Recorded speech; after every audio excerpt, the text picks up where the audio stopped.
Hey guys, what's happening? So I'm trying to figure out, at what point do you stop saying Avengers Endgame spoilers? And maybe you guys can help me out down in the comments, because we're approaching in a couple days the official 1 week spot from where this film has been in theaters showing everywhere for a week. And if you have not seen it as of yet and you're still trying to dodge spoilers, I could only imagine what you're going through right now in your attempts to dodge the biggest movie opening in history, which at this point has exceeded $1.3 billion internationally. So now, just to be saying it, spoiler warning, but I also feel like the person who's getting that warning isn't going to see it or hear it because they're trying to avoid spoilers. But either way, getting into this video, I want to talk about Thor for a minute, and to be more specific, future Thor.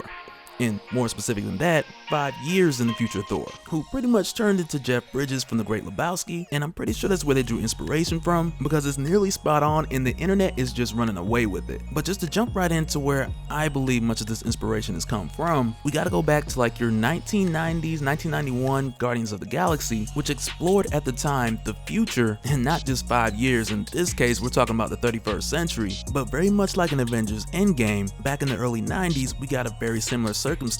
But just to be sure to make sense out of all this run of your Guardians of the Galaxy, it exists in your alternate future. Yep, here we go. So now, not to sound like a broken record, but we talked about alternate futures a number of times. And in Avengers Endgame, it pretty much works the same way that it does in the comics, to where in this case, you have your alternate 691 universe, which is a future that started much like your 616 universe in the main Marvel continuity, but it had begun to change with drastic differences that had taken place from your early 1900s throughout the 21st century, and from there just domino effect onto the 31st century, and that's how we got these Guardians of the Galaxy. And I can't confirm that that's where the I Love You 3000 came from, but if it is, you heard it here first. And so now to get right into your Thor of the 31st century, because there are a lot of things about the 691 universe that we could get into that would be like just going into the rabbit hole. And I say that because, albeit not that popular, at least in my opinion, I'd have to say that the 691 universe, or this reality, it has to be one of the most craziest mind trips, with characters who've come from here traveling back in time to the 616 universe, meeting Bucky Barnes, the whole connection with Earth X and Mephisto. You just might need a tinfoil hat just to make sure your head doesn't explode. And so for that reason, for now, I'm just gonna stick to the Thor narrative, and if you guys want to explore more about the 691 universe, just let me know down in the comments and we can do that. Okay, so like I mentioned, we established this is taking place in your 31st century, to where at this time, the universe is vastly different because of the events of the War of the Worlds back in the 20th century, which I'm pretty sure has something to do with Kang the Conqueror breaking the timeline. But at this point in time in the future, Asgard, which has been at peace for hundreds of years, they're now facing the threat of invasion by Loki with his Inhuman army, of which one of the dudes in the Inhuman army, his name is Composite, and he's super OP. Because he literally has all the powers of your Inhuman royal family from the 20th century all wrapped up into one person. Medusa, Black Bolt, Karnak, Triton, Gorgon, all genetically engineered and wrapped up into one person, and with this device on his mouth, I forget what it's called, but it allows him to be able to speak without just blowing everything to Kingdom Come. But during the course of this invasion, Loki is unstartledly met with the return and the arrival of Thor, who at this point in time is Thicc, and I mean Thick with 2 C's. And so now the way that this came about is pretty crazy, because in Avengers Endgame, I feel like they did a better job of the reasoning behind it, but nonetheless, after seeing the film, I had to go back and dig this one up, especially after doing that hour-long review, because in my mind, this was the closest inspiration that they could have pulled from. Because not only did Thor put on the extra pounds pretty much in the same way, but this Thor was also drinking on the job. And it gets worse. It gets worse, because when he comes to attack Loki, in defense from Loki invading Asgard, Loki just knocks him away and then disguises himself as Lady Sif before the Guardians of the Galaxy 3000 show up and before they even know what's going on. But when I mentioned that it gets worse, for one, the hammer that Thor had brought was a fake. And we know this because when everyone gets there, Talon picks it up, Loki disguises Lady Sif, he picks it up and breaks it. It's really just not a good look any way you turn the picture. And so while Loki is here disguised as Lady Sif in the year 3000, this is where we get our Thicc Thor origin story. And mind you, before we even dive into it, that this is a story being told by Loki. So take the whole origin story with a grain of salt.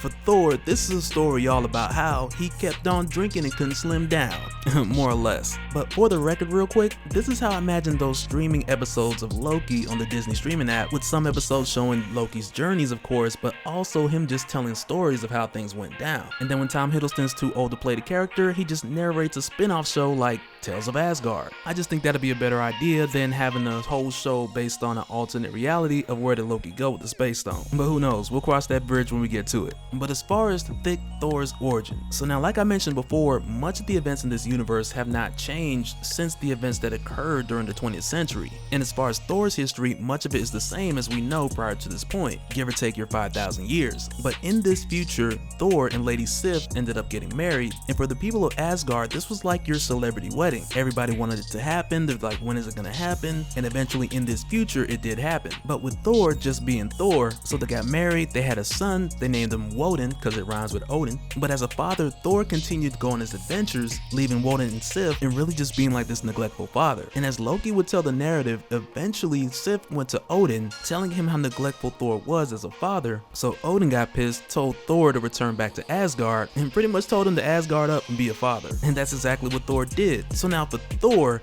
he didn't have a problem with being a father. He loved his son. They played catch with Mjolnir, bust a tree wide open, like he actually made a great dad. But during the times alone in his trophy room, and I don't know what Thor got trophies for, like competitive smashing or what, but during this time looking back on the glory days if you will, and not necessarily being able to take part in it again, at least not for some time, Loki mentions that Sif and others noticed that Thor was spending more time in the mead hall, and just having many drinks with Volstagg, Hogan, and Fandral, and all they really did was just sing and talk about the good old days.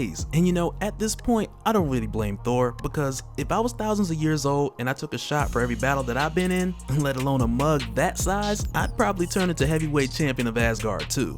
But at this point, with not only the way which Thor was called out of battle by Odin, which was a public embarrassment of his retreat, but also with his son continually having this misbehavior, which was a product of his younger years without his father, he would often publicly disrespect his father, and other Asgardians lost respect for Thor not long after. And as Loki would tell it, in the moment when there was a heated argument between Loki and Lady Sif, Thor nearly took it too far, raising his hand, and he didn't lay a hand on her. But later on in the town square, not long after that, he drops his hammer, becoming unworthy in that moment. And as you would assume from there, he just kept drinking and he just slipped down that rainbow slope, and here we are. And so now, as far as who made that fake hammer, I have no idea. It was not forged in the heart of a dying star, I know that much.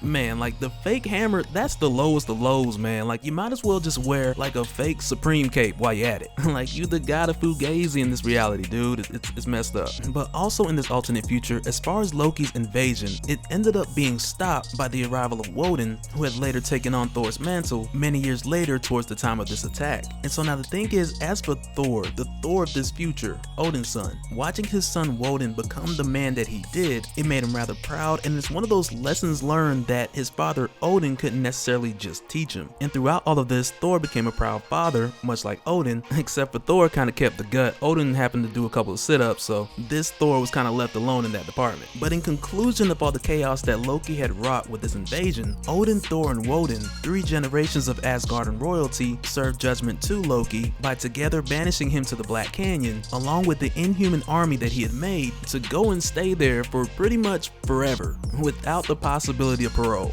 That last part I heard, somebody told me.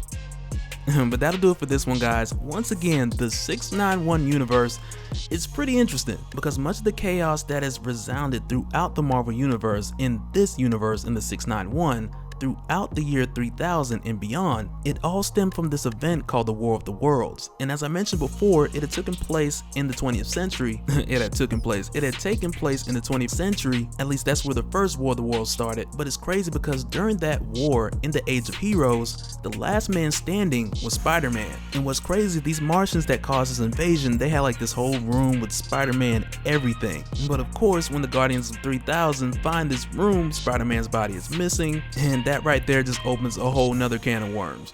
But that'll do it for this one, guys. Let me know your thoughts down in the comments below, especially with MCU Thor now joining the Asgardians of the Galaxy, which is something I don't see taking this route. No, I'm sure that'll be more of an Asgardians of the Galaxy type thing. Like hopefully they'll fully repair Nidavellir, make a bunch of new crazy hammers, and get better Ray Bill in the MCU. But only time will tell how that'll pan out. But depending on you guys' comments and how this video does pretty much, I may do some more talks about the 691 universe, maybe mainly because the trippy similarities that it has to the Marvel Cinematic Universe, many of which not obvious, but a few of them seem pretty uncanny. But let me know your thoughts below, and we'll do it again in the next one.